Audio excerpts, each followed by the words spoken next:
Matheus, a gente escuta muito na loja, muitos clientes, muitas experiências de clientes falando: olha, plantei meu café, teve um bom pegamento, quando chegou em janeiro amarelou tudo, ficou feio e morreu tantas mil plantas, tive mais de 20% de verde, 20, 30% de mortalidade.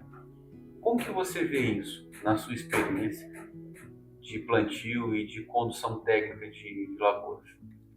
Então, o plantio, ele é essencial que seja muito bem feito. Entre esse meio, né, não só falando em base, mas cobertura, controle de pragas e doenças, é extremamente interessante que se tenha um acompanhamento técnico muito bem feito, tá? E adentrando, voltando ao nosso assunto, né, que hoje a base que nós estamos falando, principalmente dos fosfatados, no fósforo, a gente deve priorizar em fazer fósforo que garanta realmente uma maior eficiência para a planta. Isso por quê? Se minha planta não estiver bem enraizada, se minha planta não estiver bem nutrida, eu vou ter problemas nos períodos secos.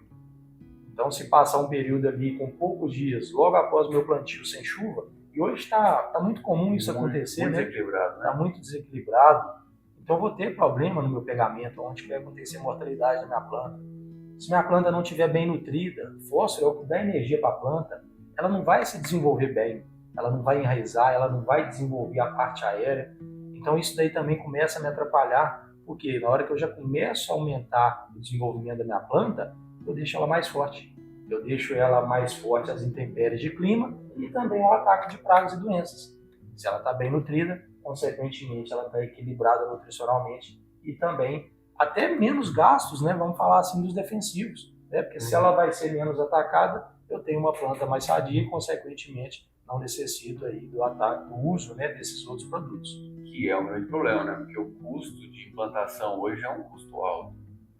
Fertilizante caro, mudas está caro, mão de obra, e ter que fazer a entrada, além da perda do tempo de desenvolvimento, eu tenho um custo a mais, mão de obra, produto, né? Então, bacana. E a conta acaba que não é nem só isso, né? Porque a gente perde na replanta, a gente perde no desenvolvimento dela e na entrega do retorno do lucro. Porque se eu tenho replanta e às vezes não consigo fazer naquele mesmo ano, que é o que ocorre normalmente, fica para o ano seguinte. Se eu tiver uma perda aí de 20% da minha lavoura, eu vou ter 20% produzindo somente um ano depois que aquela outra ali já tiver iniciado. E vamos colocar, quando se fala em 20%, é o lucro do ano, né? Quando se faz uma boa gestão, quando se faz e acaba perdendo ali. E interessante pontuar isso aí, porque eu posso ter 20% a mais de lucro, ou ter isso a menos, ou até prejuízo se eu fizer uma má implantação. Sem sombra de dúvida.